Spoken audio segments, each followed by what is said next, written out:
Et bonjour à tous et bienvenue dans ce nouvel épisode de Bye Bye Patron, le podcast de l'immobilier, de la liberté et des gros billets. Et dans l'épisode du jour, on accueille Benjamin. Benjamin qui est banquier spécialisé dans la clientèle professionnelle. On va voir avec lui à quel moment et comment est-ce qu'un banquier peut nous accompagner dans notre entreprise ou dans notre création de société, que ce soit au tout départ, que ce soit si on souhaite reprendre une activité, donc racheter par exemple un fonds de commerce ou des parts d'une société, et également quand la société est plus mature, comment est-ce que le banquier nous accompagne. On va parler de financement, on va parler de crédit bail, on va parler de rachat de parts sociales, également d'achat des locaux professionnels, comment ça se fait, avec quelle garantie, et voilà. Benjamin, il a vraiment une bonne connaissance du métier et j'ai été ravi d'échanger avec lui sur ce sujet. Et je pense que ça va en éclairer beaucoup d'auditeurs qui souhaitent se lancer, qui sont déjà lancés. Il va donner des bons petits conseils, des bons tips pour sa création de société et aussi l'exploitation de sa société et comment interagir avec son banquier. Avant de démarrer, plusieurs points. Déjà, merci à toutes les personnes qui m'ont mis des notes 5 étoiles sur Spotify. Ça fait pas longtemps qu'on peut mettre des notes 5 étoiles sur Spotify et j'en ai déjà 26. Donc, merci à vous. Pour les autres, n'hésitez pas à les imiter. Donc, ça fait toujours très plaisir quand on a des bonnes notes. C'est comme à l'école probablement. Et pareil sur Apple Podcast. Donc, j'ai un peu plus d'une cinquantaine de notes maintenant. Merci à tous ceux qui notent et qui mettent des commentaires. Si vous mettez un commentaire, je vous repartagerai bien entendu en story sur mon Instagram. Également, en fait, sur la plateforme sur laquelle je diffuse le podcast, je vois qu'il y a beaucoup de personnes qui viennent d'un peu partout dans le monde, du Canada, des dom-toms, d'Afrique. Donc, si vous faites partie de cette majorité, c'est quand même plutôt une minorité, mais minorité expatriée, je serais ravi d'échanger avec vous. Donc, n'hésitez pas à m'écrire sur Bye Bye Patron, donc sur Instagram, bye-patron, ou alors par mail à info@byebyepatron.net. Enfin, comme vous le savez, depuis la semaine dernière, avec mon associé Michel, on vous partage le portefeuille d'actions Club Invest. Donc, si vous souhaitez avoir accès à ce portefeuille, ça se passe sur le site www.clubinvest.fr, donc Club Invest avec un 1. Et du coup, sur le site, vous aurez toutes les infos pour avoir accès à ce portefeuille. Bien sûr, vous pouvez souscrire, vous pouvez arrêter quand vous voulez. Et on fera, dans les prochaines semaines, on insérera en plus de notre portefeuille d'actions, notre portefeuille de crypto. Merci aux personnes qui nous ont déjà fait confiance. Et pour toutes les autres, si vous souhaitez avoir plus de renseignements, n'hésitez pas, vous pouvez m'écrire sur Instagram ou alors vous pouvez nous contacter directement via le site de Club Invest. Tous les liens sont dans la description de ce podcast. Voilà, je vous souhaite une très bonne écoute et on se retrouve de l'autre côté avec Benjamin.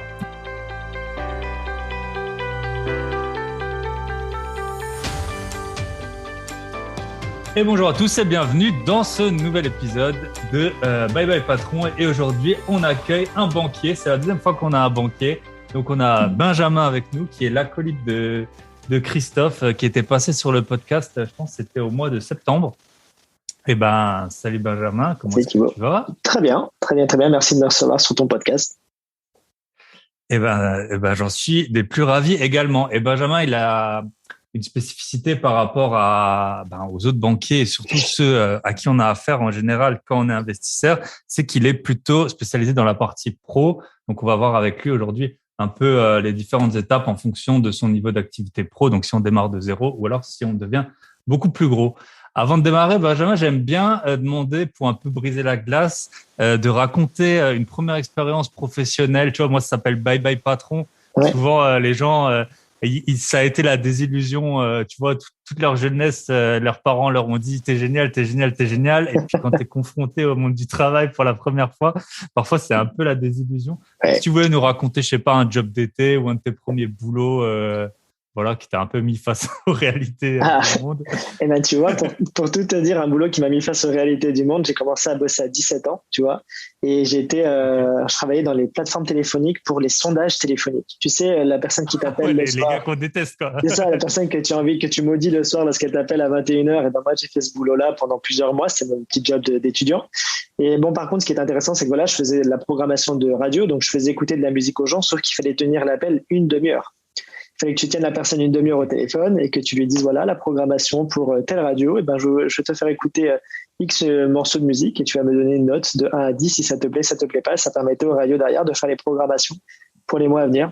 Donc, voilà. Ah oui, je savais pas du tout que ça existait, en fait, ce type de ça sondage. Ça se faisait anciennement, tu vois.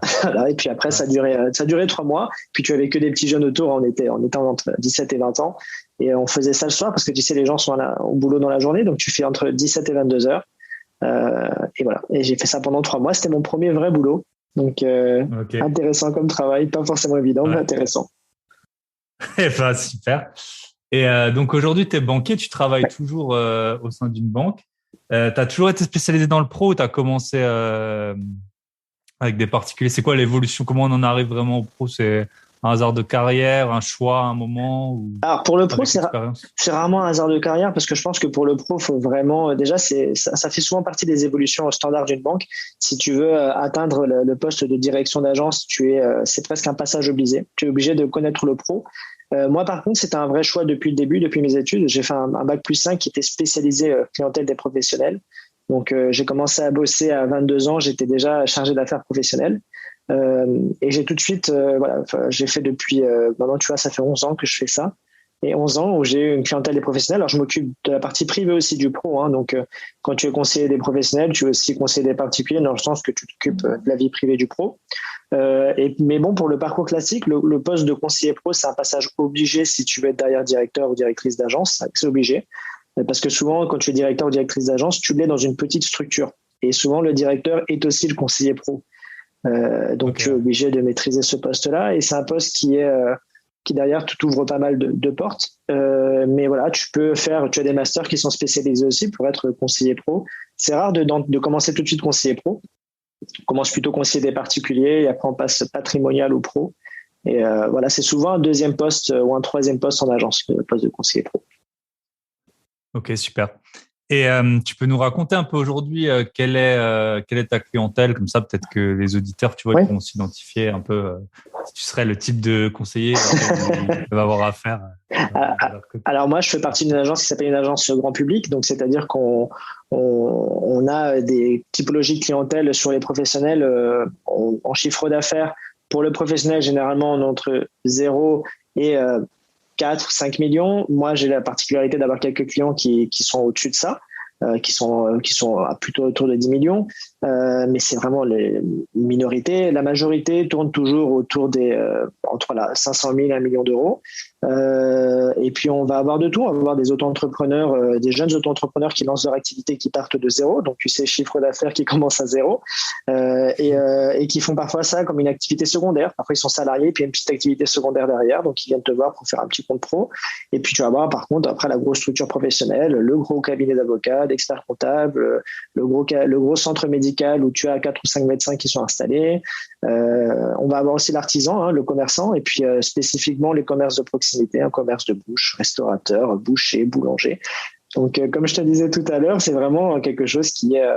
tu rencontres énormément de personnes avec des profils très différents. Et puis, vraiment, le pro, l'avantage du pro, c'est que c'est un banquier du terrain. Voilà, nous, on nous demande d'être toujours sur le terrain. D'ailleurs, c'est imposé. On nous demande un nombre de rendez-vous sur le terrain par semaine pour aller voir les clients. Et puis, moi, c'est quelque chose qui me plaît parce que quand on peut sortir un peu du bureau et voir les gens à l'extérieur, c'est tout de suite, les gens te reçoivent différemment. Ils sont beaucoup plus réceptifs quand ils sont dans leurs locaux que quand ils viennent te voir à l'agence. Ouais, bien sûr. Et puis, il y en a, pour peu que tu aies eu 2-3 mauvaises expériences avec la banque, ça fait toujours un peu peur, je pense, à certains. Ok. Bah, du coup, ouais, je pensais donc discuter avec toi des différentes phases. Donc, mon podcast s'appelle Bye Bye Patron. Admettons qu'aujourd'hui, quelqu'un veuille lancer son auto-entreprise. Alors, ce que je vois comme quelles seraient les étapes à faire le compte et après en termes de financement, quels sont les quand est-ce qu'on peut demander à des financements, à quelle hauteur et pour quelle destination. Donc, si tu pourrais nous présenter ça. Bien sûr. En fait, alors déjà, même avant de penser ouvrir le compte, c'est un conseil que je donne effectivement à tous mes clients. Tu sais, j'ai des clients qui sont aussi enfants de clients à moi et qui ont le projet de devenir pro comme leur père ou leur mère. Et ils viennent te voir en disant, ben voilà, j'aimerais, dans 6 mois, j'ai un projet, je veux monter ma boîte. Alors, avant même de venir voir le banquier, ce qui est très important lorsqu'on lance une activité, c'est vraiment de bien réfléchir au concept de son activité. Il faut vraiment bien comprendre que lorsque vous allez venir présenter votre projet au banquier, le banquier toujours, c'est un commercial, donc lui il veut développer son fonds de commerce, il veut ouvrir des comptes, il veut développer son activité, mais il a besoin de comprendre aussi, surtout pour les pros, de bien appréhender quelle va être l'activité qui est faite derrière. Parce que le professionnel, l'avantage que a un client lorsqu'il veut se lancer, ouvrir une société, c'est que c'est une clientèle qui est très demandée par les banques. Voilà, ça c'est quelque chose déjà qui est positif parce qu'on n'arrive pas avec la même approche. Un particulier qui va venir avec un projet d'ouvrir un compte personnel, il va être reçu d'une certaine façon. Un pro, les banques veulent développer absolument le marché du pro. Donc déjà, tu sais, tu as cette approche d'arriver pas en terrain conquis, mais déjà un terrain favorable. Après, selon le secteur d'activité où on va aller, il faut bien préparer son projet, bien préparer son concept d'activité pour pouvoir le présenter à la banque vraiment de la manière la plus vendeuse possible. Vraiment prendre la banque première approche comme si c'était un client à qui tu allais vendre ta prestation, à qui tu allais vendre ton activité, et vraiment pour le convaincre que l'activité dans laquelle tu vas travailler est intéressante, le marché est dynamique, l'implantation où tu vas être est top. Il faut vraiment, et après on rentrera un peu plus dans le détail, mais voilà, vraiment dans un premier temps, préparer son projet, sa présentation, c'est très important, ça paraît tout bête, mais tu sais, discuter avec les gens autour de toi, de dire tiens, j'ai un projet d'entreprise, et de discuter avec eux, et d'écouter les questions, et d'écouter les objections, et d'écouter les avis des gens pour être prêt le jour de l'entretien bancaire à toutes ces questions-là, parce que ton banquier, lorsqu'il va te recevoir, ça aussi, il faut le savoir, il va te poser plein de questions. Et il faut être prêt, et il faut pas se braquer par rapport à ça. Au contraire, c'est tout à fait normal. Un banquier qui ne pose pas de questions, c'est suspect. C'est suspect. Ouais. Donc, tu vois, un banquier qui pose des questions, c'est parce qu'il s'intéresse à ton activité, il prend à cœur son travail aussi, puis il est là pour appréhender un risque, il est là pour appréhender une activité. Donc, il va te poser plein de questions. Donc, premier conseil, bien préparer son rendez-vous. Deuxième conseil sur les étapes, tout va dépendre du type d'activité que tu vas ouvrir. Si par exemple, tu vas être un compte d'auto-entrepreneur ou un compte d'entrepreneur individuel, il n'y a pas de dépôt de capital. Donc, tu viens juste voir le banquier avec ton numéro, ta fiche INSEE, ton numéro SIRET, et tu viens le voir en disant voilà, je me suis matriculé pour mon activité et j'ai besoin d'un compte professionnel. Donc là, le banquier va mettre à jour le dossier si tu es déjà client, et puis l'ouverture de compte se fait, on va dire, assez facilement, toujours après la présentation de l'activité. Là-dessus, c'est toujours pareil. Puis après, si tu crées une structure professionnelle, une société dans laquelle il y a un capital et que la société n'a pas encore été enregistrée, à ce moment-là, la première étape, c'est de venir voir ton banquier pour déposer le capital. Et là, il te fait l'attestation de dépôt de capital avec laquelle tu vas au greffe pour enregistrer ta société, l'immatriculer au registre. Et ensuite, on te donnera ton fameux extrait CAPIS. Donc vraiment, il faut savoir qu'avant d'arriver à cette étape-là, tu es toujours dans l'approche bien présenter ton projet. Ensuite, dès que ton banquier adhère et te dit « Ok, je suis d'accord pour ouvrir ton compte », si tu dois déposer ton capital, il fait ton dépôt de capital. Et puis après, tu fais ton enregistrement auprès du greffe pour immatriculer ta société. Et c'est dans un second temps que tu devras revenir voir ton banquier pour qu'il t'ouvre ton compte de professionnel définitif avec lequel tu vas pouvoir travailler, tu vas pouvoir commencer à recevoir tes encaissements, avoir tes moyens de paiement, tes TPE et tout ce qui va bien derrière. Voilà. Ouais, parce que c'est vrai que j'y ai pas du tout pensé. Les TPE, c'est les banques qui les fournissent. C'est vrai que moi, j'ai pas d'activité à TPE. Oui. Mais ouais, c'est la banque qui te fournit ton TPE. Ouais, et tu n'as pas que les banques, on a pas mal de concurrents qui se lancent sur ce créneau-là aussi. Mais effectivement, tu vois, aujourd'hui, tous les restaurants, tous les commerces de proximité ont des TPE. Et l'avantage que tu vas avoir par rapport à la banque, ça va être peut-être le service, la maintenance, la tarification sur les opérations qui généralement est un petit peu moins chère que si tu le fais sur un autre prestataire de service, parce que ça a vraiment été toujours le cœur du métier de la banque. Et ça, c'est un très bon conseil, tu vois, qu'on peut donner à quelqu'un qui veut vraiment lancer son activité. Le banquier, ce qu'il va vouloir développer avec le commerçant, le professionnel avec qui il va travailler, c'est les flux professionnels. Et si, par exemple, tu ouvres un commerce type, je vais prendre un restaurant ou une boulangerie ou un commerce de proximité qui reçoit des encaissements sur un TPE, si tu viens ouvrir ton compte bancaire à la banque et que tu refuses d'ouvrir le TPE, ça veut dire que les flux ne vont pas transiter à 100% chez le banquier. Et là, tu risques de le braquer un peu parce que le banquier peut très bien se dire « je vais avoir un compte secondaire, un compte de trésorerie ou un compte sur lequel l'activité ne transite pas à 100%. Donc, si vraiment l'objectif, c'est de travailler avec la banque, c'est toujours d'établir une relation gagnant-gagnant. C'est un partenaire, le banquier. C'est un commercial, il développe son activité, mais c'est un vrai partenaire. Donc, s'il vous fait confiance pour vous suivre sur votre activité pro, il attend de vous la même chose, d'avoir les flux pro et de travailler avec vous. Ça, c'est, on va dire, la suite logique des choses. Mais il faut vraiment l'appréhender parce que l'avoir en tête, tu sais, si tu viens voir ton banquier en disant moi je vais mettre toutes mes conditions et ça va être exactement ce que moi je veux et j'accepte pas de négociation et que j'accepte pas de contrepartie, ça peut être plus compliqué pour finaliser l'ouverture du compte. Ouais, c'est un peu comme si on fait le parallèle avec les investisseurs immobiliers. Voilà, moi, ma banque, je prends tout ce qu'elle me propose, quoi. Je veux dire, moi, je veux les fonds.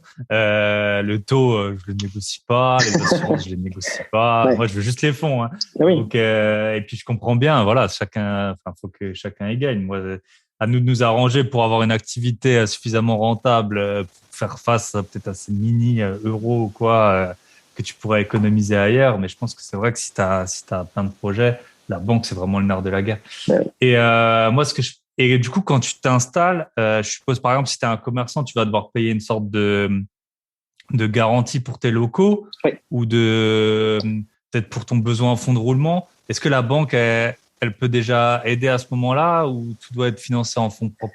Alors, en fait, la banque, sur la création d'entreprise, peut accompagner les entreprises pour du financement, mais il y a certains types de financement sur lesquels la banque, il y a toujours, encore une fois, chaque dossier est différent, donc tu sais, on ne va pas faire de généralité. Il y a on va dire vraiment sur des objets de financement sur lesquels la banque est plus friande et d'autres objets sur lesquels elle est un peu plus frileuse. Et la banque est plus frileuse sur tout ce qui est financement de trésorerie. Donc, par exemple, tout ce qui va être dépôt de garantie, tout ce qui va être fonds de roulement de départ pour l'activité. La banque est un peu frileuse pour financer ça. Pourquoi ? Parce que c'est en termes de garantie que tu prends sur ce type de financement-là.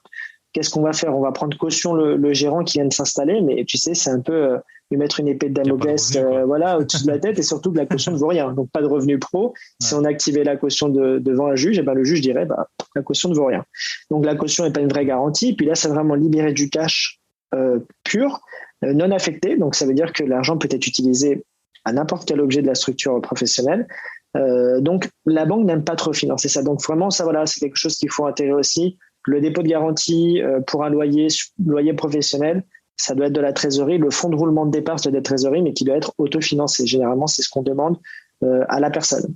Après, il faut vraiment prendre cas par cas. Tu vas pas avoir des gros dossiers de financement dans lesquels on va financer des murs professionnels où le client met un apport sur le financement qui est un prix conséquent, qui a une bonne valorisation du fonds de commerce, des murs qu'il achète. Bon, on peut être un peu conciliant et se dire, OK, au lieu de donner un prêt trésorerie, je vais t'accorder 10 000 € d'autorisation sur 6 mois pour commencer ton activité, tu vois. Mais ça, c'est quelque chose que dès le départ, la banque n'aime pas trop financer. Mais par contre, tout ce qui est acquisition de murs professionnels, de matériel, le matériel, la banque est plutôt enclin à le faire sans trop de difficultés, notamment avec le crédit bail. Et puis les travaux aussi. Les travaux, c'est quelque chose que la banque fait pas mal aussi. Donc, voilà. Et si je veux donner une petite astuce. Il y a une garantie réelle, quoi. Il y a une garantie réelle. Alors, sur les travaux, on peut prendre une hypothèque, mais on va prendre généralement une caution. Mais pour les murs, effectivement, tu as une garantie réelle. Et oui, ce que je te disais pour la petite astuce, c'est le prêt relais TVA. Le prêt relais TVA, sur les professionnels, je vais te dire sincèrement, ça fait 10 ans que je travaille en banque. J'ai peut-être eu un seul client qui y a pensé de lui-même, sans que je lui en parle. Mais tu sais, très souvent, nous, quand on finance les travaux, on va financer hors taxe. On ne finance pas TTC les travaux, on va décaisser que du hors taxe. Donc, on va demander à la personne d'avancer la TVA elle-même. Mais imaginons que tu as une grosse enveloppe de travaux, que tu as un gros montant de TVA. Nous, qu'est-ce qu'on peut très bien dire ? On peut te dire, écoute, on finance tes travaux hors taxe et on va te financer un prêt relais TVA. Donc, pour pas que tu avances la TVA, on fait un prêt relais TVA et à ce moment-là, on finance 100% de ton enveloppe de travaux. Et lorsque tu encaisses ta TVA, elle est remboursée quand tout va bien à 3 mois, mais ça va jamais comme ça, donc on va dire à 6 ou 9 mois. Quand tu reçois ta TVA, à ce moment-là, ton prêt TVA, il est soldé. Et c'est un prêt qui te coûte pas très cher. Tu es en franchise sur ce prêt-là, donc tu payes éventuellement les intérêts de l'assurance emprunteur dessus. Et ça t'empêche, ça te contraint pas à devoir payer la TVA dès le début. Donc c'est quelque chose à laquelle il faut penser parce que les banques le font et le font de manière assez facile parce que pour nous c'est un prêt garanti. La TVA, on sait que tu vas la récupérer. Garanti par l'État. Ouais. Exactement. Ouais, donc tu vois, c'est quelque chose qui peut être pas mal. Ouais. Ben moi, je l'ai déjà fait à l'étranger. C'est vrai que dans un investissement IMO, la banque, elle m'avait financé, c'était pareil. En fait, il y avait un taux réduit, mais il fallait avancer les fonds. Et la banque, elle m'avait financé, je me souviens très bien, parce que ouais, ça faisait beaucoup d'argent sur sur un bien IMO, ce montant de TVA. Ah oui. Donc, ouais, bah, très bon plan parce que les gens, ouais, c'est ça. Parfois, quand on se lance, on comprend pas trop bien la TVA. On sait que ça nous coûte, que ça nous coûte rien, plus ou moins. Mais en tout cas, c'est quand même un sacré décaissement au début. Après, quand l'activité tourne, c'est l'inverse. Parce qu'en général, t'encaisses plus de TVA que t'en décaisses, sinon c'est pas la peine de Bien sûr, continuer. bien sûr, c'est clair. Ouais, au début, c'est vrai que ça peut poser problème, mais on n'y pense pas forcément. Ouais. Et puis tu vas voir que de toute façon sur le lancement de l'activité, tout ce que tu peux, on va dire, grappiller pour avoir du fonds de roulement, parce que c'est vraiment le nerf de la guerre lorsque tu lances une activité, c'est ton fonds de roulement. C'est ça qui va financer ton quotidien. Les gens très souvent, ils ont moins, dès qu'ils entendent fonds de roulement, ils ont parfois une certaine idée du fonds de roulement, puis dès qu'ils sont dans le nerf de la guerre, tant qu'ils sont au front, on va dire, là, ils se rendent compte vraiment ce que c'est de devoir gérer de la trésorerie au quotidien, de devoir gérer des besoins spécifiques au quotidien, de gérer les délais avec tes fournisseurs, les délais avec tes clients. Si tu n'es pas payé comptant, tu as des clients qui vont peut-être te régler à 15 jours ou 30 jours. Donc, tout ça, c'est des choses qu'il faut bien appréhender et c'est là que tu te rends compte, bah oui, si j'ai fait, je sais pas, 200 000 euros de travaux et que j'ai réussi à faire un petit pré-relais de TVA, je sais pas, de 30 000 euros, et ben peut-être que ces 30 000 euros-là vont me permettre de passer le cap pendant les 6 premiers mois plus sereinement, tu vois. Ouais. Ouais, c'est ça, parce que tu me contrediras si je me trompe, mais quand tu lances ta société, le cash, c'est plus important que le bénéfice, quoi. En fait, c'est vraiment la trésor qui compte. Et même si vous avez une activité de service, tu vois, admettons, tu as 2 employés, je sais pas, tu es expert comptable, tu as 2 employés, tu les payes tous les mois, bah, ton client, sauf mon expert comptable, s'il m'écoute, qui me prélève bien le premier du mois, mais sinon, voilà, les clients ils payent, voilà, en plus souvent ils ont d'autres choses à faire, donc ça peut vite traîner et tout. Et toi, tes salaires, tu peux pas les payer, C'est ça. tu peux pas les payer 3 semaines plus tard, quoi. Donc même dans des activités, et ça c'est sans les stocks, ça c'est rien que dans les activités de service. Quand tu as des stocks, bah laisse tomber. Hein, Et après, bon, tu as l'inverse, tu as par exemple justement les restaurateurs. Eux, ils vont encaisser l'argent tout de suite et puis ils peuvent payer leurs fournisseurs souvent un peu plus tard. Mais tu vois, vraiment, selon l'activité que tu vas avoir, la banque s'adapte. Ça aussi, il faut bien comprendre que parfois, tu as 2 typologies de clients qui vont venir pour prendre un peu les extrêmes, mais la vérité se situe au milieu, mais les extrêmes sont révélateurs. Tu vas avoir la personne qui va venir te voir, qui vient te faire des demandes sans comprendre les besoins de son secteur, de son marché. Tu vois, je te donne un exemple d'un restaurateur qui vient t'ouvrir un compte et qui, dès le début, te dit, bah voilà, moi, j'ai besoin de 10 000 euros d'autorisation de découvert. Et lorsque tu lui demandes le pourquoi, il te dit, bah, c'est normal, j'ouvre une société, j'ai besoin d'avoir un découvert. Mais la banque ne raisonne pas comme ça. La banque raisonne comme tu as dit. Mais attendez, vous encaissez comptant, vous réglez vos fournisseurs à 30, 45 jours. Donc, vous n'avez pas de besoin de fonds de roulement. Donc, le décalage de trésorerie, il n'existe pas. Donc, vous me demandez dès le début une autorisation de découvert de confort. Ça, dès le début, dans la création d'entreprise, c'est quelque chose que la banque, ça donne aussi, tu sais, ça nous renvoie un peu le côté professionnel du gérant qui vient nous voir. Par contre, si tu arrives avec une activité qui est cyclique, je vais te prendre un exemple qui est très concret que je connais bien. Un bijoutier, quand il doit faire son stock, il vient te voir un peu après l'été, il vient te voir au mois de septembre, octobre pour les fêtes de Noël et la Saint-Valentin, qui sont ces 2 gros moments de voilà.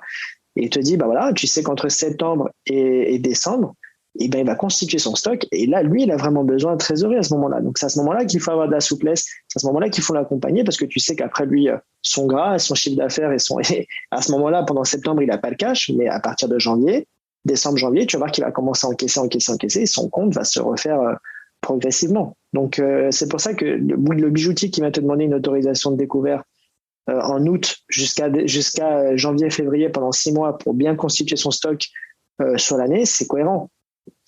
Par contre, voilà, le restaurateur, je dis restaurateur, mais le boulanger, le boucher, tous les commerces de proximité qui encaissent comptant, c'est lui, il vient te voir sans trop de justification, sans besoin spécifique. S'il n'arrive pas à te l'expliquer, c'est une autorisation de facilité de caisse de confort. Et ça, la banque aime moins. Voilà, la banque aime moins. Ouais, ça, je veux bien le croire. OK. Et du coup, admettons que je veuille, parce que là, que je veuille racheter un fonds de commerce ou reprendre une activité. Je sais pas, on pourrait prendre une boulangerie, par exemple. Très bien. Une boucherie. Ouais, une boulangerie, on va dire. Je te vois bien boulanger. Du coup, ouais, j'ai peut-être à me lever tôt le matin, à être dans le pétrin, tu vois. Du coup, donc je veux racheter un fonds de commerce. Quels vont être les éléments sur lesquels la banque va se baser par rapport au financement de ce rachat et sur combien de temps elle peut le financer? Alors, un fonds de commerce, la durée, quoi qu'il arrive, on est sur 7 ans, on est 84 mois. On ne dépassera pas 84 mois d'amortissement pour un achat de fonds de commerce. Pareil pour l'acquisition de parts sociales, hein, que tu achètes un fonds de commerce ou des parts sociales, on ne dépassera pas 7 ans. Alors, ce qui peut être intéressant de regarder, en fait, ce que la banque va regarder, et c'est bien de le savoir, c'est finalement ce que l'acheteur devrait regarder de manière très précise. La banque se met vraiment dans la position de l'acheteur et de se dire quelle est la rentabilité du fonds qui va être acheté. On va regarder les données bilancielles et puis on va regarder plein de choses. Si tu achètes une boulangerie, moi déjà, tu viens me voir et tu veux acheter une boulangerie, je vais demander ton CV. J'ai besoin de savoir quelle est ton expérience. Je veux savoir si tu sais faire du pain, si tu sais faire de la pâtisserie. Je veux savoir si tu connais le secteur, si tu connais le marché, si tu connais les fournisseurs. Est-ce que quelqu'un dans ta famille fait ce métier-là ou est-ce que tu te lances de zéro? Si tu te lances de zéro, ça veut dire que tu n'as jamais travaillé dans ce secteur-là. Et c'est ce que tu disais juste avant. Un boulanger, il se lève à 4 heures du matin. Et est-ce que ça, tu l'as appréhendé de bosser de 4 heures du matin jusqu'à peut-être 9 heures du soir? Est-ce que ça, c'est tout bête ce que je te dis, hein. Mais ça fait vraiment la différence si tu as un gérant qui n'a pas les pieds sur terre et qui ne connaît pas dans quoi il se lance et que tu finances son fonds de commerce, ce même gérant peut venir te voir dans 3 mois et vouloir mettre la clé sous la porte parce qu'il ne s'en sort pas, hein. Moi, ça m'est jamais arrivé, mais tu as parfois des gérants lorsqu'ils lancent des activités. Il faut savoir que les 2 premières années sont souvent complexes, hein. Elles sont difficiles, il faut lancer, il faut se faire sa clientèle. Il faut vraiment cravacher les premières années, il faut se faire un nom, il faut se faire connaître. Ça se fait pas du jour au lendemain. Donc vraiment, le premier point qu'on fait dans l'analyse, c'est on analyse la personne qui se présente pour acheter le fonds, le client, quelle est son expérience, quelle est sa connaissance du secteur. Ça, on fait vraiment une analyse risque du gérant. Tu vois, analyse risque de la personne qui se présente pour acheter le fonds. On va faire une analyse patrimoniale aussi. On va voir est-ce qu'il a du patrimoine immobilier, est-ce que c'est un investisseur privé professionnel, est-ce qu'il a fait d'autres opérations d'investissement professionnel, est-ce qu'il a déjà racheté d'autres fonds de commerce, etc. Donc, on va voir un petit peu sa fibre d'investisseur pro et privé. Et une fois qu'on a fait ça, on va faire l'analyse de la cible. Voilà, tu vas acheter un fonds de commerce d'une boulangerie. Et ben moi, je vais aller analyser la cible. Je vais te demander de m'amener les 3 derniers bilans de la cible que tu achètes. Et je vais analyser le chiffre d'affaires. Je vais analyser comment a évolué le chiffre d'affaires sur les dernières années, comment a évolué sa rentabilité et comment a évolué son bénéfice, sa trésorerie, son fonctionnement. Tout ça, le banquier l'analyse pour voir quelle est la tendance qui se dégage du fonds de commerce. Et tu vois, pour vraiment donner des points très concrets, parce que c'est ce que moi je fais avec mes clients, je leur dis de regarder effectivement, très souvent les clients vont me dire, je regarde le chiffre d'affaires et le bénéfice. Tu vois, c'est en gros, le client me dit, j'achète une boulangerie, j'ai vu qu'il fait 800 000 euros de chiffre d'affaires et qu'il fait 30 000 euros de bénéfice. Voilà, et il ne regarde pas ce qui est au milieu. Et le banquier va regarder, je ne vais pas te dire presque que ce qui est au milieu, on va regarder beaucoup ce qui est au milieu et on réfléchit beaucoup plus en termes de rentabilité et de potentiel de trésorerie plutôt que de bénéfices et de chiffre d'affaires. Tu vois, on va vraiment plus regarder ça. Parce que si tu as une société qui fait 10 millions d'euros de chiffre d'affaires, mais qui a une rentabilité négative, je ne vais pas vouloir te prêter l'argent. Parce que pour moi, ton activité que tu vas vouloir acquérir, elle n'est pas en mesure de payer son prêt. Par contre, tu vas acheter une activité qui fait 200 000 euros de chiffre d'affaires, mais qui a une rentabilité de 70 000 euros, parce qu'il y en a, et tu te dis, OK, c'est une société qui dégage pas mal de rentabilité. Et pour savoir quel est le poste qu'on regarde pour la rentabilité, parce que je pense que ça, c'est quelque chose qu'encore une fois, très, très peu de personnes savent, on va regarder 2 postes qu'on retrouve facilement dans le bilan, c'est le résultat d'exploitation ou l'excédent brut d'exploitation. La banque regarde plutôt l'excédent brut d'exploitation. C'est vraiment l'information de la rentabilité brute de l'activité. Pour faire simple, tout ce que j'encaisse, moi, je déduis tout ce que ça m'a coûté de produire, mes achats de matières premières, toutes les consommations intermédiaires, mes salaires, mes loyers, mes impôts et taxes assimilées, j'enlève tout ça. Et je vois ce que j'ai produit, moi, ce que ça m'a coûté de produire, tout ce qui est lié à l'exploitation, j'ai ma rentabilité brute. C'est ça ce que moi je vais regarder. Tu vois, c'est ce chiffre-là qui me donne la capacité qu'a l'entreprise à payer son prêt. Donc voilà. Donc moi, ce que je vais faire, c'est que je vais prendre le bilan de la structure que tu rachètes et je vais voir si je prêtais à moi, à cette structure, l'argent que tu me demandes pour l'acheter, est-ce qu'elle serait capable aujourd'hui de me payer ce prêt? Si la réponse est oui, super, ça veut dire que tu achètes une cible qui a une bonne rentabilité, un bon niveau d'activité. Si la réponse est non, à ce moment-là, c'est pas que je vais pas miser sur la cible, mais je dois miser plus sur toi. Je dois plus miser sur toi parce que ça veut dire que toi, tu vas me dire, Benjamin, je reprends une boulangerie, mais là, aujourd'hui, c'est un peu limite, mais moi, j'ai un nouveau concept. Je vais faire des travaux, je vais agrandir la surface de vente, je vais proposer des produits qu'il n'y a pas aujourd'hui. Et c'est là qu'il faut être bon, qu'il faut convaincre le banquier, tu vois. Il y a une partie qui est chiffrée, il y a une partie qui est vraiment sur l'échange. Tu sais que j'ai des personnes, moi, qui sont spécialisées d'acheter des fonds qui sont dans le déclin. Ils viennent te voir, ils prennent des fonds qui sont dans le déclin et qu'ils arrivent à avoir à des prix imbattables. Et c'est des vrais investisseurs et les gars, ils mettent des super gérants en place et ils ont des super projets. Et là, tu te dis, OK, j'arrive à comprendre. Donc voilà un peu comment tu vas faire l'analyse. Et puis après, on fait l'analyse aussi de la localisation, de la concurrence, du positionnement de la cible. Si tu rachètes un fonds de commerce, une boulangerie, comment est-ce qu'elle est évaluée? Comment est-ce qu'elle est notée? Quel est le ressenti des clients? Si c'est dans la ville dans laquelle moi j'exerce, c'est quoi déjà l'information que j'ai de cette boulangerie? Est-ce qu'elle est bien, pas bien? Est-ce que je sais qu'elle est appréciée ou pas? Tu vois, c'est tout bête, mais encore une fois, ça fait vraiment la différence quand tu fais. Donc voilà, c'est un petit peu. Ça, c'est les conseils qu'on peut donner. Ça, c'est la base. Vous fiez pas au chiffre d'affaires. Si vous voulez faire beaucoup de chiffre d'affaires, vous vendez des Lamborghini à 10 000 euros, vous allez en vendre beaucoup, hein, mais vous n'allez pas gagner beaucoup d'argent. Hein. C'est ça. Donc, exactement. Donc c'est ça. Et après, il faut pas oublier que si vous avez un emprunt, les emprunts, ça se rembourse avec de la trésorerie, ça se rembourse pas avec du bénéfice comptable. Donc voilà. Nous, on connaît bien le LMNP quand on est investisseur, ou qui en fait vous dégage de la trésor sans faire de bénéfice. Bah il y a aussi l'inverse qui existe. Hein. Donc, bien sûr. Les emprunts, ça se rembourse en trésorerie et c'est ça qu'il faut regarder. Et c'est tout simple. Si une activité elle dégage 10 000 euros de trésorerie par an, bah sur 7 ans, faut pas que ça coûte plus que 70 000 euros. Quoi. Enfin, c'est ça. C'est assez simple, mais parfois on a tendance à se leurrer. Et je pense que tu regardes aussi, c'est si le gérant il se paye ou pas et comment il se paye. Parce que ça, forcément, ça a un gros impact sur la rentabilité. Si le gérant il se paye pas depuis 2 ans et que toi ça doit être ton emploi. Ben, voilà. Et puis tu sais, les gens qui créent leur entreprise très souvent, et c'est le cas, les personnes qui viennent te voir, c'était des anciens salariés qui ont fait une rupture conventionnelle, qui se mettent au chômage et qui pendant 2 ans vont toucher leur chômage en France. Ils vont toucher leur chômage pendant 24 mois, 24 mois, c'est ça, pendant 2 ans. Ils vont toucher leur chômage et ils se disent voilà, pendant 2 ans, je prends pas de salaire, je vis de mon chômage et je lance mon activité. Et ben ça, encore une fois, c'est tout bête à dire, mais ça rassure la banque. Pourquoi? Parce que ça veut dire que pendant les 2 premières années qu'on sait qu'ils sont décisives, lorsque tu lances une activité, on sait que la rentabilité n'est pas plombée par ta rémunération. C'est bête quand on dit ça, mais on se dit que ton quotidien, ta rémunération ne dépendra pas, quoi qu'il arrive, du sort de ton activité en direct. Ça sera que si l'activité s'est bien développée, que tu as fait un bon bénéfice et que tu dis, tiens, au lieu de me prendre la rémunération en salaire, je me verse un peu de dividende. Tu vois, tu adaptes un peu ta rémunération, et pour nous, c'est intéressant. Par contre, quelqu'un qui vient te voir, il est en fin de droit de chômage, c'est un étudiant qui vient de finir ses études, qui a jamais travaillé avant et qui veut se lancer là-dedans et qui, tu sais, qu'il va devoir prendre de la rémunération sur son activité pro, tu sais que dès le départ, il va y avoir une charge qui est un peu incompressible, qui va être son salaire. Et ça, va falloir l'intégrer. Ouais, super, super intéressant. Donc, c'est vrai qu'en France, on a quand même la chance d'avoir ce dispositif pour lancer des sociétés qui est intéressant. Oui. Ouais.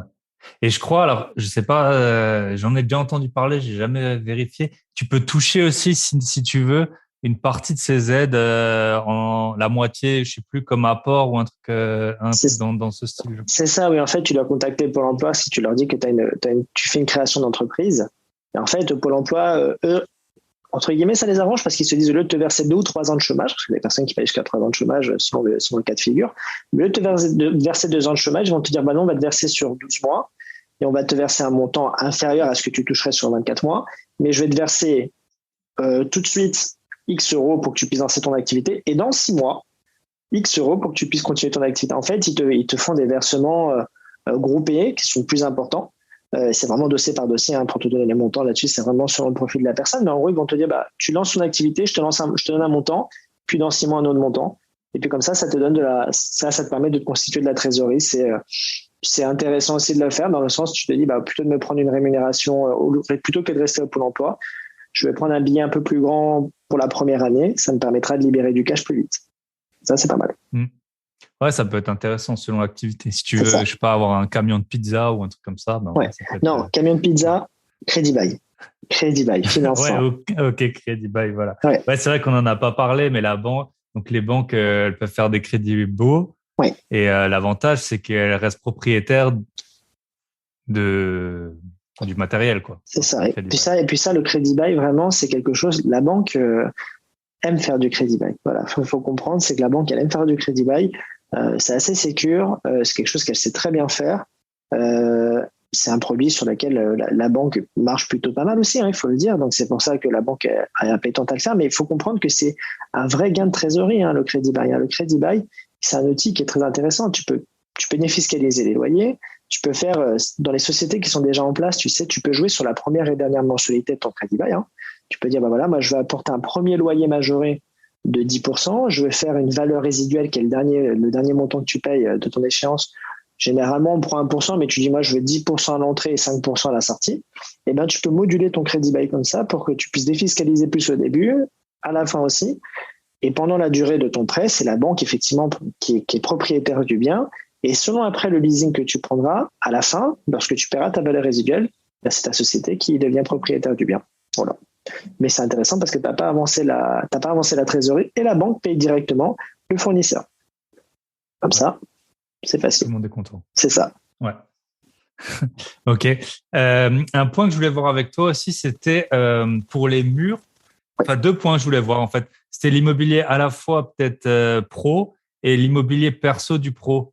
Euh, comment est-ce qu'on procède? Par exemple, souvent, tu as tu vois, pour les locaux commerciaux, ça peut être dans une autre structure que les murs sont achetés, soit via une SCI ou des choses comme ça.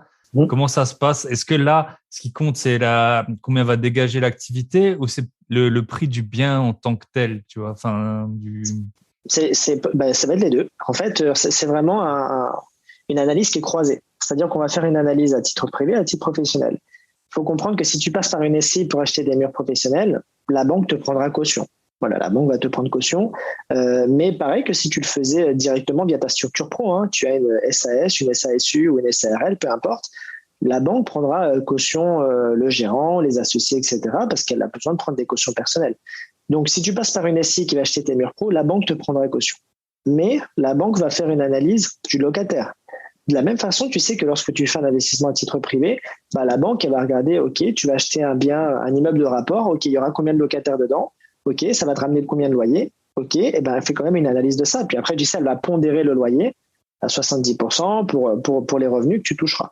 Et ben pour le professionnel, c'est un peu la même chose. Mais l'analyse, elle est un peu plus poussée. C'est-à-dire que toi, par exemple, on reprend le cas de ta boulangerie, ben, tu te dis, moi, en plus d'acheter le fonds de commerce, je vais acheter les murs. Parce que c'est deux choses qui sont différentes. Tu vas acheter les murs et tu te dis, bah voilà, moi, je vais acheter les murs de ma boulangerie. Et c'est mon activité qui va loger la boulangerie, c'est mon activité qui va loger la SCI. Donc, bah, moi, je vais faire une analyse de la valeur foncière du bien, des murs. Donc, je vais regarder combien vaut ton bien en brut, hein, le mur professionnel, combien ils sont valorisés. Ça me permettra de prendre ma garantie réelle. Je vais prendre du coup mon hypothèque sur tes murs professionnels et je vais faire une analyse financière du locataire pour savoir si la société qui va loger le bien est en mesure de payer le prêt. Parce que c'est finalement ta SCI, c'est pas elle qui paye le prêt. Ta SCI paye le prêt, mais elle se fait payer par le locataire. Donc on fait une analyse du locataire. Et vraiment, si en plus c'est ta propre structure, c'est pour ça que moi je dis que la société, c'est la caution morale, vraiment dans tout le sens du terme. C'est la caution morale du financement parce que nous, on va regarder, c'est la société qui va loger dans la SCI. Est-ce qu'elle est en mesure de payer le prêt ou pas? Si oui, et ben à ce moment-là, c'est beaucoup plus simple de faire le financement, tu vois. Et puis on regardera aussi bien sûr la surface, toujours, hein, on regarde toujours la surface patrimoniale aussi des associés, des gérants, ceux qu'on va prendre en caution.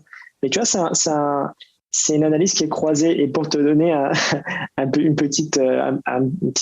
vécu que j'ai eu par rapport à ça, c'est que pour te donner un ordre d'exemple, les commentaires que tu as par exemple des conseillers particuliers, s'il est bien fait, hein, bien étoffé, bien détaillé, ça va te faire presque une petite page de Word, on va dire un peu moins d'une page de Word, un commentaire professionnel. Moi, quand je le fais, après moi je détaille beaucoup, tu vois, mais quand je fais un commentaire professionnel, je vais peut-être faire 10 pages. parce que je fais vraiment une analyse qui est tu analyses tout, tu analyses le marché, la localisation, l'implantation, le secteur, le gérant, les associés, le groupe risque. Tu fais une analyse qui est très poussée sur le pro. Mais si je dois financer des murs pro via une SCI, eh ben je fais l'analyse du particulier plus mon analyse du pro. Tu vois, je suis obligé de couper. Exactement.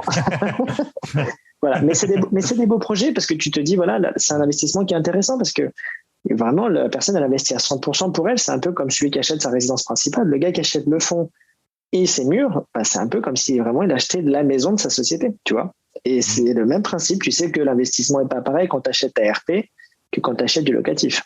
On ne le prend pas de la même façon. Ouais, bien sûr. C'est exactement ça. Oui, parce qu'il ne faut pas oublier, peut-être que la plupart des gens le savent, mais si vous avez une société à responsabilité limitée, comme une SAS, c'est pas pour ça que la banque, elle va se limiter à la responsabilité limitée de la société. Et donc, elle va prendre en garantie, elle va vous prendre vous en garantie, bien entendu. Si vous avez 1 000 euros de capital dans la SAS que vous commencez et que vous achetez à 100 000 euros, ça va être compliqué de... Non, toujours. En fait, il y a un seul cas où on ne prend pas forcément la caution. C'est si une profession libérale ou un entrepreneur individuel investit, parce que là, il y a confusion du patrimoine. Donc, tu sais que ce qui est fait à titre professionnel, à titre privé, les deux sont engagés, les deux parties sont engagées. Mais si tu passes par une société, ça aussi, encore une fois, il faut vraiment l'intégrer. C'est-à-dire que la banque, elle est là pour prêter de l'argent, mais elle prête de l'argent, elle doit couvrir un risque. Et c'est le risque de crédit. Le risque de crédit, c'est que la personne ne paye pas son crédit. Et si moi, la personne que j'en face ne peut pas payer son crédit, comment est-ce que moi, je récupère les fonds? Il faut savoir aussi que, je reprends ce que tu disais sur l'achat du fonds de commerce d'une boulangerie. Là, on ne parle pas de murs. Hein. C'est bien deux choses distinctes. Hein. Les murs, c'est le bâtiment. Le fonds de commerce, c'est ce que j'ai dans ma boulangerie, c'est la clientèle, c'est la zone de chalandise, c'est la marque, c'est ces choses-là. Le fonds de commerce, hein, c'est autre chose. Mais si j'achète, par exemple, tu vas acheter ton fonds de commerce de la boulangerie, moi, je vais prendre comme garantie ce qu'on appelle un nantissement de fonds de commerce. Ça, c'est quelque chose qui se fait classiquement. Sauf que le nantissement de fonds de commerce, on le prend, mais la valeur de cette garantie, c'est pas similaire à une hypothèque. Si aujourd'hui tu prends ta boulangerie, ça se passe bien, tu développes bien, ta boulangerie va prendre de la valeur. Donc mon nantissement aura de la valeur. Mais si tu prends ta boulangerie, tu commences à mal gérer, que ça se passe très mal, tu perds toute ta clientèle, tu vends des produits qui ne seront pas bons, je prends le cas extrême, mais ton fonds de commerce, quand tu vas vouloir le revendre, il ne vaut plus rien. Et ce qui fait que ce nantissement-là, moi, dès que tu vas vouloir vendre ton fonds de commerce, tu vas acheter une boulangerie 300 000 euros, 2 ans plus tard, il vaut 100 000 euros. Et moi, quand je me retrouve à la banque, j'ai un prêt qui est en cours de 300 000 euros. Et je me dis, mince, comment je fais maintenant? Parce que le fonds de commerce ne vaut plus 300 000 euros. Donc, il faut bien comprendre que le nantissement du fonds de commerce, c'est un passage obligé, mais c'est une garantie que la banque prend. Avec un objectif aussi, c'est que si tu veux vendre le fonds de commerce, la banque doit donner son accord parce qu'il faut qu'elle lève le nantissement. Donc, c'est plus un moyen de bloquer une potentielle vente qu'une garantie en tant que telle. La vraie garantie que prend la banque, c'est hypothèque, caution. Voilà, ça, c'est des garanties qui sont, on va dire, plus sûres pour la banque. Un nantissement de fonds de commerce, on le prend. C'est intégré dans les garanties pour la couverture du risque, mais c'est pas forcément ce qui donne le plus de poids pour un dossier. Exact. On peut aussi nantir dans un autre domaine des titres, par exemple. Les actions, c'est pareil. Les actions, si ça baisse, en général, la banque, elle vous passe un coup de fil pour vous dire, ouais, ta garantie, elle est plus au niveau du prêt qu'on t'a octroyé. Ou en tout cas, c'est ça. Et puis, tu peux même nantir des parts sociales aussi. Tu achètes des parts sociales d'une société. Tu achètes des parts sociales d'une société, tu te dis, je vais nantir les parts sociales que la personne achète. Mais ça, pareil, si la société ne vaut plus rien dans quelques années.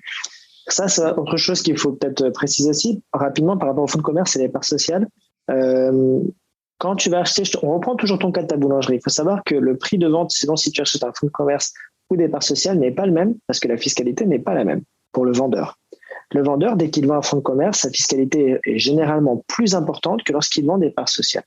Donc, qu'est-ce qu'il faut comprendre? C'est que si tu achetais ta boulangerie 200 000 euros pour le fonds de commerce, si la personne te dit, moi, le fonds de commerce, je le vends 200 000, tu n'arrives pas à tomber d'accord avec lui et que quelques mois plus tard, il te dit finalement, on va vendre les parts et qui te vend le même prix, 200 000 euros. C'est pas cohérent. C'est pas cohérent. Donc, si par exemple, tu achètes des parts sociales, tu sais que ta marge de négociation, elle est à peu près entre 10 et 20% inférieure du prix à ce que voudrait un fonds de commerce. Donc ça, c'est intéressant à savoir. Si quelqu'un veut acquérir un fonds de commerce ou des parts sociales, tu as une marge de négociation qui est différente. Le fonds de commerce, tu sais que le prix va être un peu gonflé parce que la personne doit payer une fiscalité plus importante sur la plus-value de cession du fonds de commerce. que s'il vend des parts sociales. S'il a des parts sociales depuis pas mal d'années, la fiscalité elle est réduite. Donc, il va accepter de le vendre un peu moins cher que s'il vendait son fonds de commerce. Donc ça, c'est un bon juge de paix aussi, on va dire. Si vous achetez un fonds de commerce ou si vous achetez des parts d'une même activité, les parts, ça doit être inférieur que le prix du fonds de commerce.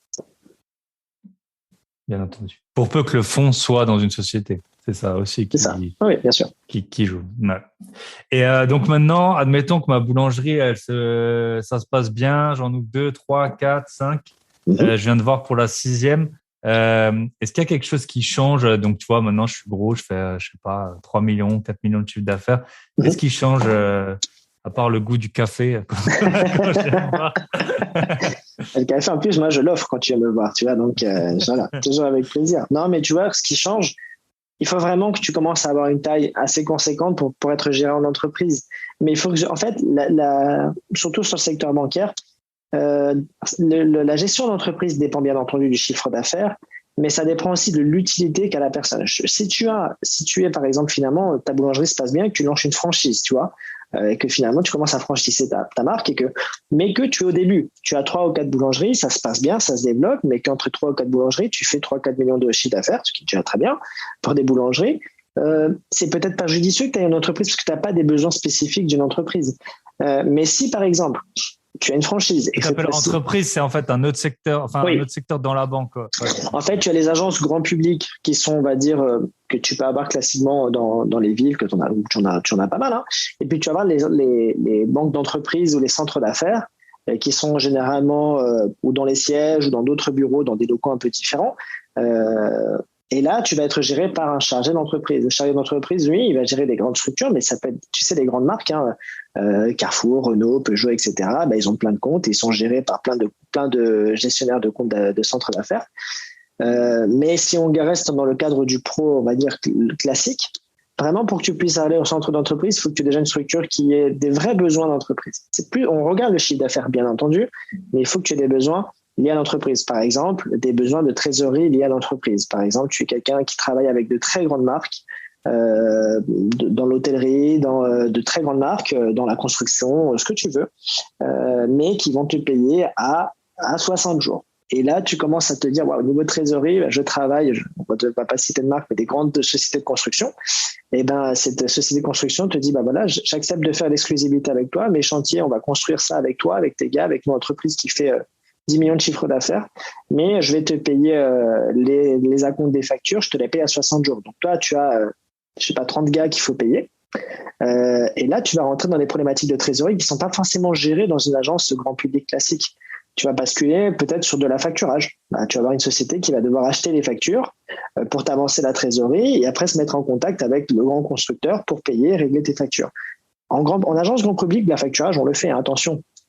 Mais c'est pour te donner un exemple que tu vas avoir des besoins spécifiques aux grandes entreprises qui sont mieux gérés parce que les produits sont plus adaptés dans les centres d'affaires entreprises que dans les agences grand public. Donc voilà, si tu as ta franchise qui fonctionne, qui cartonne et qu'au lieu d'avoir 3-4 boulangeries, en quelques années, tu en as 30 et que tu es partout dans toute la France et que là, tu commences à avoir des problématiques de développement, de trésorerie, de financement qui sont autres, eh ben, c'est peut-être judicieux que tu sois géré par un centre d'entreprise ou un centre d'affaires selon la banque. Ok. Ouais, j'ai bien compris. Ou l'État, il paye aussi en général à assez longue échéance. Ah oui, l'État, c'est assez terrible d'ailleurs. C'est assez terrible parce que tu vois, l'exemple qui me vient à l'esprit, c'est les centres de formation, tu sais. Centres de formation qui sont payés par les subventions de l'État, les subventions régionales, départementales. Eh ben nous, moi j'en ai travaillé depuis 10 ans avec plusieurs d'entre elles. Et là, c'est pas 60 jours le délai de paiement ou 30 jours. Hein. Parfois, tu arrives à 180 jours de paiement. Mais l'État peut faire un peu ce qu'il veut parce que c'est lui qui impose les règles. Mais voilà. Alors après, oui, c'est des règlements qui vont tomber. Mais lorsque ton client te montre les documents que l'État va te verser ta subvention, qu'elle a bien été accordée, validée par... mais que le client est en train d'attendre, et ben parfois, on a déjà eu des cas à 180 jours. Hein. Donc il faut avoir les ratios des banques pour tenir 180 jours. Ouais. Hein. C'est pas pareil. Ouais, c'est ça, 180 jours. Si vous faites 2 millions de chiffre d'affaires, ça fait 1 million. C'est simple. C'est simple. Puis après, il faut que la banque accepte aussi, tu vois. Et la banque, parfois, n'accepte pas. Selon les activités que tu vas avoir, la banque, parfois, ne veut pas accepter d'être celle qui porte le risque à 100% d'avancer cette trésorerie-là, ce qui peut se comprendre parce que le risque, même si c'est l'État qui paye derrière, hein, mais un impair sur l'activité, ça peut vite se retourner aussi. Donc, bon. Ok, super. Et je pense est-ce que vous prenez des cautions perso, enfin des gérants, même tu vois quand au final ça vaut plus rien entre guillemets, tu vois le patrimoine du gérant il est tellement disproportionné dans le sens petit par rapport à une activité, tu vois en millions d'euros. Est-ce que là parce que la vraie garantie, on va dire pécuniaire, elle est sur en fait les biens de la société. Est-ce que malgré ça, vous continuez à prendre des garanties sur le gérant? On peut toujours prendre des garanties sur le gérant. La question que le banquier doit se poser, c'est que si la garantie doit être mise en jeu, qu'est-ce qui va se passer à ce moment-là? Si on prend en caution un gérant qui a un patrimoine immobilier très petit par rapport à sa grosse activité professionnelle, on sait que dès que ça va passer devant un juge, le juge ne va pas pouvoir l'utiliser, cette caution. Tu sais, c'est pas, voilà, hein, le juge, il va pas faire vendre la petite maison de résidence principale d'un grand gérant d'une entreprise qui est en train de faire faillite. Voilà. Par contre, la banque, elle a deux possibilités. On va faire participer des organismes de caution.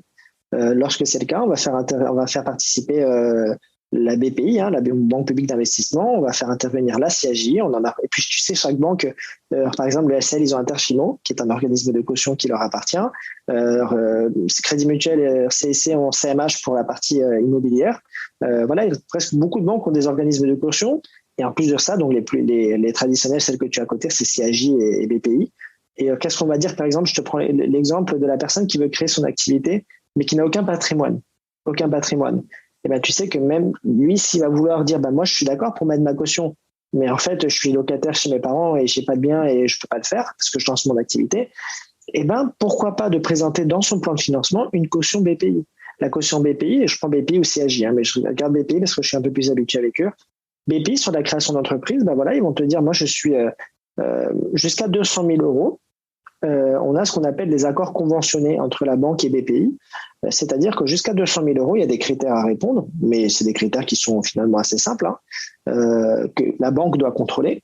Mais voilà, la banque peut très bien avoir un préaccord pour être que BPI se porte caution jusqu'à 70% du montant financé.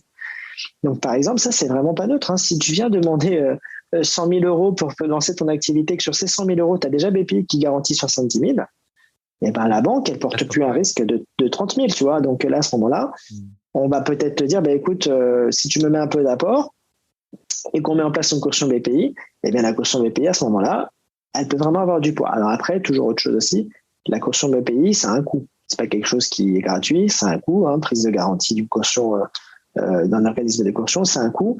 Mais il faut toujours se poser la question, est-ce que je suis prêt à payer 3-4% du prix de mon financement pour payer un organisme de caution qui me permet de faire mon investissement? Parce que c'est ça aussi, hein, on peut très bien le dire en apport, hein. Mon apport, je veux le mettre, entre autres aussi, pour payer la caution BPI, pour que vous, la banque, vous soyez couvert à 70%. Et ça, c'est un vrai argument. Tu vois, moi, je peux te dire sincèrement que lorsque je vois presque aucun client vient me voir, je vais même te dire aucun client, vient me voir avec un plan de financement dans lequel il intègre un organisme de caution. Mais je peux te garantir que ça fait toute la différence, hein. Ça fait toute la différence, surtout dans les dossiers où tu disais tout à l'heure, en plus ton podcast s'appelle Bye Bye Patron, donc si je lance mon activité, que je veux me lancer là-dedans et que j'ai envie de faire les choses et me donner un maximum d'opportunités, mais que j'ai pas encore de patrimoine immo à mettre en contrepartie, et ben à ce moment-là, il faut que je pense à BPI, je pense à CAJ, et il y a des solutions pour pouvoir dire à la banque, moi je vais te demander de t'engager, mais qu'à hauteur de 30% du montant que je vais financer. C'est plutôt pas mal. Ouais, effectivement. Et ça, c'est la demande à la BPI. C'est vous qui l'a faite ou on peut la faire en amont? C'est vous les deux se font, mais moi, je conseille toujours aux clients de passer par la banque parce que la banque, elle a, par exemple, pour la BPI, tu cherches qu'à 200 000 euros, c'est conventionné avec la banque. Donc, ça ne sert à rien de se prendre la tête. Il faut le dire à la banque prenne cette caution-là. La banque va monter, elle, un dossier. D'ailleurs, il n'y a rien de particulier qui est demandé à être signé par le client. Hein. C'est au moment de l'édition des offres de prêt que tous les documents sortent.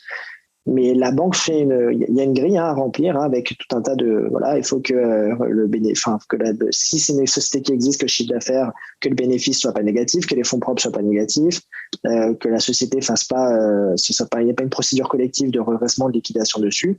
Mais dans le cas d'une création, tous les critères sont remplis. La seule chose qu'il y a par contre, c'est si tu as un prêt qui est au-dessus de 200 000 euros et que tu veux garantir plus que 200 000 euros, et bien à ce moment-là, c'est plus un prêt qui est conventionné, c'est hors convention. Et à ce moment-là, BPI doit intervenir, ou CAJ. CAJ, je connais moins les montants. BPI, je sais que c'est ces montants-là. Et BPI, à ce moment-là, doit intervenir pour donner son aval ou pas et dire, OK, moi, je suis d'accord pour cautionner, mais peut-être qu'ils ne voudront pas 70, peut-être qu'ils voudront 50, ou peut-être qu'ils voudront se porter cofinanceur. C'est-à-dire qu'au lieu de se dire, moi, au lieu de me porter caution pour 50%, eh ben, il veut 200 000, et ben, moi, BPI, je vais financer 100 000. Voilà.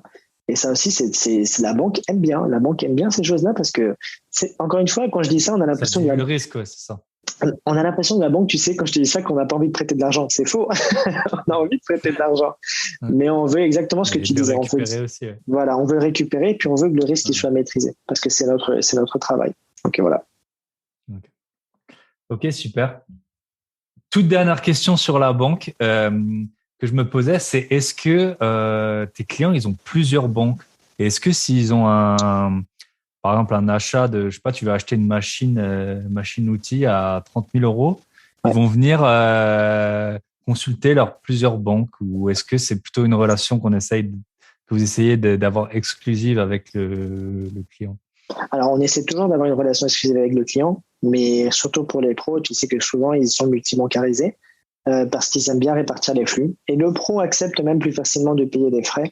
Mais il aime bien distribuer un petit peu à droite, à gauche, notamment parce qu'il a souvent des projets d'investissement et que du coup, il aime bien solliciter deux banques avec qui il travaille. Et c'est quelque chose qui est très important d'avoir l'antériorité dans la banque dans laquelle tu travailles pour pouvoir après demander des prêts. Mais il faut savoir aussi que si tu me passes 50% des flux, mon analyse se base sur ces 50%. Donc ça veut dire que si un jour tu me demandes une autorisation de découvert, eh ben mon analyse va se baser sur les flux que tu m'as confiés, pas sur ton bilan. Ça, c'est important à savoir aussi. Si aujourd'hui, tu as besoin de 15 jours de chiffre d'affaires et que tu viens me voir, tu me dis, mais Benjamin, je fais 1 million de chiffre d'affaires. Oui, Thibaut, mais j'ai que 300 000 qui passent sur mes comptes. Eh ben, je vais me baser sur 300 000 et pas sur 1 million. Par contre, si tu me dis, si tu me fais mon autorisation de découvert, je passe de 300 000 à 700 000 en flux, eh ben, à ce moment-là, on essaie de trouver un deal. Eh ben, ce qu'on fait, c'est que tu as besoin de 10 000 aujourd'hui, eh ben, allez, je vais te donner 7 000 et on fait un point dans quelques mois. Si tu joues le jeu, je te monte à 10 000. Et tu vois, moi, c'est ce que j'apprécie chez les pros, c'est ça, c'est que tu peux discuter, tu peux échanger, et c'est vraiment, ils te parlent comme tu es un fournisseur, tu es un c'est un partenariat, tu es un partenaire financier, et ils parlent avec toi comme ils vont parler avec le fournisseur qui va leur amener la farine pour ta boulangerie, le gars qui va lui faire son expert comptable, etc. Il va négocier, et il comprend la négociation. Donc c'est pour ça que chez le pro, c'est plus simple. Mais par contre, voilà, c'est toujours intéressant d'avoir cette optique-là. On est là pour créer un partenariat, on est là pour récupérer le flux de l'activité et on aime avoir l'exclusivité. Mais on n'impose pas l'exclusivité. C'est ça aussi. Si tu veux avoir l'exclusivité pour un pro, c'est ce que moi je peux dire à ça à mes collègues banquiers. Si tu as des banquiers qui écoutent ton podcast, moi je veux dire à mes collègues banquiers, si on veut avoir l'exclusivité, il faut la mériter aussi. Il faut la mériter, il faut la prouver, il faut gagner la confiance du client, ça prend du temps. Mais il faut accepter aussi de s'investir dans son travail. Il faut accepter que lorsque tu me disais d'acheter un matériel, il faut accepter que ton client vienne te voir sans rendez-vous. Voilà, j'ai un gros problème. Ta boulangerie, mon four il est tombé en panne. J'ai plus de garantie sur ce four-là. Il faut que j'en achète un autre. Tiens, j'ai un bon de commande. Est-ce que tu peux me financer? Et bien, il faut que tu sois capable d'être réactif et de lui financer son four et qu'en 2-3 jours il soit livré. Mais si, par exemple, lorsqu'il vient te voir pour son four, tu freines des cas de fer, tu dis je vais étudier ta demande dans 15 jours et sa boulangerie pendant 15 jours elle est fermée, tu peux être sûr que dès qu'il aura l'occasion, il ira ailleurs. Voilà. Donc il faut faire les choses de manière logique, quoi. Tu vois, et c'est comme ça que ça se passe. Et généralement, ça se passe très bien. Et moi, dès que mes clients ont des besoins, avec le temps, parce que tu vois, maintenant, ça fait plusieurs années que je suis dans la même agence, mais les clients, dès qu'ils ont un besoin, ils doivent acheter un véhicule, ils doivent acheter un matériel, etc., ils viennent me voir tout de suite. C'est-à-dire qu'ils vont même pas, ils ont leur bon de commande qu'ils ont sorti sur Internet, et ils viennent me voir avec le bon de commande. Voilà, je dois acheter ça. J'ai besoin de faire un financement. Donc, ils pensent même, et d'ailleurs, ça demande de l'éducation parce que tu en as certains qui veulent tout autofinancer. Enfin, ils veulent faire aucun crédit, tu vois. Et tu disais, le cash, c'est le nerf de la guerre. Le fonds de roulement, c'est super important. Il faut conserver sa trésorerie. Tu as des personnes qui veulent tout le temps tout payer au cash. Et ben, non, moi, je veux pas de prêt, je veux pas m'endetter. Oui, mais le problème qu'il y a, c'est qu'à la fin du mois, vous pourrez pas payer vos salaires. Et c'est quoi ta priorité, tu vois. Donc, non, c'est important. Ok, super. Pour finir, j'ai 3 questions pour toi. La première, c'est quel est le meilleur conseil qu'on t'ait donné? Personnel ou professionnel, hein, comme tu veux. Quelque chose. Ah, c'est intéressant comme question, tu vois. C'est très intéressant comme question. Là, en fait, je vais te dire sincèrement, je garde ça comme conseil pour la vie de tous les jours, et autant à titre professionnel que privé, c'est d'avoir une relation avec les gens, de traiter les personnes autour de toi de la même façon dont tu aimerais qu'on te traite. Tu sais, qu'on soit avec toi, voilà, d'être très souvent, on a besoin d'être dans l'empathie, de pouvoir aider, de savoir dire non aussi, c'est important. Il faut savoir dire non dans plusieurs aspects de la vie, non? Mais je veux dire que je pense que c'est un très bon conseil, ça, de pouvoir dire aux gens, de considérer les gens comme tu aimerais qu'on te considère, d'avoir une relation. J'aime bien aussi l'idée d'avoir une relation positive, tu sais, autour de soi, pas de limiter les relations qui peuvent être toxiques ou négatives. Et d'essayer de traiter les personnes, de considérer les personnes comme tu aimerais qu'on le fasse avec toi. Et puis si tu as des personnes autour de toi qui ne te considèrent pas comme tu aimerais, eh ben il faut en trouver d'autres. Il faut pas se braquer, il faut pas tu vois. Il y a plein de choses à faire dans la vie, et faut pas se braquer sur un moment qui peut être difficile. On passe sur un moment compliqué, mais voilà. Le bon conseil, ce serait prendre les choses tranquillement et de traiter les gens comme tu aimerais qu'on te traite. Voilà. Bah, très bon conseil. Deuxième question, si je te donnais 100 000 euros tout de suite, qu'est-ce que tu en ferais? Voilà. Bon, je peux pas mettre des jokers, il faut que j'en parle à ma femme, parce que ça marchera pas. Non, tu vois, 100 000 euros, je pense que j'investirais dans un bien, peut-être en Espagne. Voilà, Okay. Voilà, à l'étranger, j'ai de la famille, je suis d'origine espagnole, donc j'ai de la famille qui est là-bas. Et puis, tu vois, je sais qu'en Andalousie, il y a des choses sympas à faire avec 100 000 euros. Donc, peut-être que je prendrais un bien, que je retaperais un bien là-bas pour avoir une petite maison familiale, quelque chose de sympa, au soleil. Comme ça, le week-end, dès que je suis un petit peu fatigué, je prends l'avion et je vais là-bas. Voilà. Et peut-être que ta femme, ça semble cohérent plutôt que d'acheter un bateau. Ma femme est andalouse, donc si je dis qu'on achète une maison en Andalousie, ça devrait le faire. Voilà. Ok. Et la dernière question, c'est est-ce que tu aurais un invité à me recommander, soit une personne ou soit un profil que tu penses qui serait intéressant sur le podcast? Un profil qui serait intéressant pour toi. Donc moi, tu me disais que j'étais le deuxième banquier que tu avais reçu, c'est ça? Ouais, j'avais eu, ouais. Du coup, j'avais Christophe et puis toi. Et ben tu vois, je te dirais une banquière, une femme. Voilà. Ouais. Ça serait mon conseil. Ça serait parce que tu vois, je pense que en plus, comme tu as eu Christophe, tu vois qu'on a des points en commun, mais on a une façon de présenter les choses qui est différente. Et ben avoir un point de vue féminin sur le sujet, ça peut être très intéressant. Et moi, je peux te dire que dans le relationnel bancaire, c'est très intéressant la différence que tu peux avoir entre un commercial homme et femme, mais ça peut être très intéressant l'approche aussi du financement, de la relation clientèle, c'est très intéressant. Donc je pense que ça peut être pas mal. Voilà, une banquière, ça serait une recommandation. Si on en a une, on essaiera de te mettre en contact pour que tu aies une banquière. Ok. Ouais, c'est vrai. Moi, j'essaie vraiment au maximum. Alors peut-être que je sais pas si les auditeurs s'en rendent compte. D'avoir l'équité, enfin la parité dans mes podcasts. Alors je suis pas arrivé encore au niveau de granularité, on va dire, par type d'invité, mais j'essaye d'alterner homme-femme, et quand j'ai trop d'hommes, parfois, tu vois, dans les investisseurs, il y a beaucoup d'hommes, donc j'essaye de manière proactive de trouver des femmes, et donc super. Et en tout cas, je te remercie pour ce conseil et pour ton temps. C'était un très bon épisode, je pense, qui est un peu sorti de ce dont on parle la plupart du temps, et c'est très bien comme ça. Super. Donc, merci à toi. Merci à toi. Et voilà, on arrive au terme de cet épisode. J'espère qu'il vous aura plu. Ça a été très enrichissant de parler avec Benjamin de ce sujet du côté pro de la banque.